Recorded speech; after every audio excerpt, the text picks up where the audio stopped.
आज आम बानाना रागी chocolate cake बनवा। यहाँ पाचिला कदली को काटी देछि।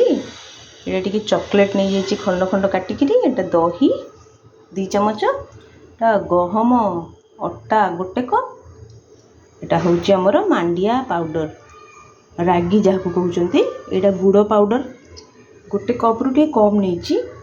यहाँ बेकिंग पाउडर, यहाँ वैनिला एसेंस, क्षीर भी आधा कप नहीं जिते लगे। यहाँ तेल, कोको पाउडर आउ 2 चमच गुआ घी भी दबा। या नहीं बनैबा आज मेरा रागी केक, रागी बनाना चॉकलेट केक। ग्राइंडर जार कदली कटा को देदेबा, दही भी देदेबा, ये तेल भी देदेबा, सब एका संगे देकरी ग्राइंडिंग करदेबा।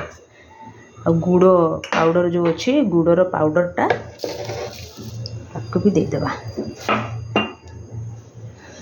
ताको आमे चलो ग्राइंड करके नहीं आसीबा। एबे इथरे जो ग्राइंडिंग कला परे सेथरे आमे रागी पाउडरटा पके देबा।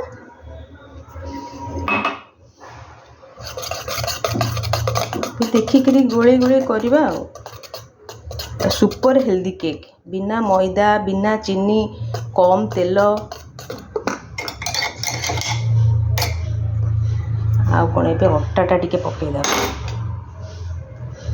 अट्टा पकईदे गोलेबा। देखिक क्षीर क्षीर केते लागिब देखिक दबा। धीरे धीरे टे बस 40 रु 45 मिनट बसला बाहरला देखा देखी। 2 चमच गुआ घी पकईदेली। यहाँ 1 पिंच लुण टिके पकईदेबा। आउ जो चॉकलेट को अच्छे एक पकईकरी गोलेदेबा। अच्छा ये बैटरटा ना टिके बहलिया हम, कारण पाचिला कदली पड़ी ना, बहलिया हेले केकटा भल हम बेसी। हाँ ए गोले देकरी ये आम बसईदेबा। बेकिंग पाउडर टिके 2 चमच ए पकई देछि। आउ टिके सोडा टिके पकईदेबा, अल्प टिके सोडा पका हम। तो लगुच बैटरटा टिके बहलिया अच्छे। आउ टिके क्षीर देदेबा। केक बनीगला चॉकलेट केक। गुलू एबे काटिकी खाइकी कहबो केमती लगुच।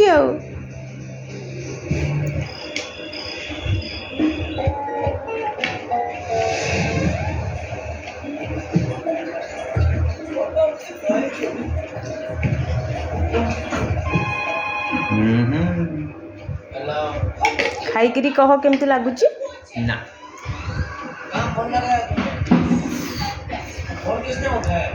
गरम अच्छी कि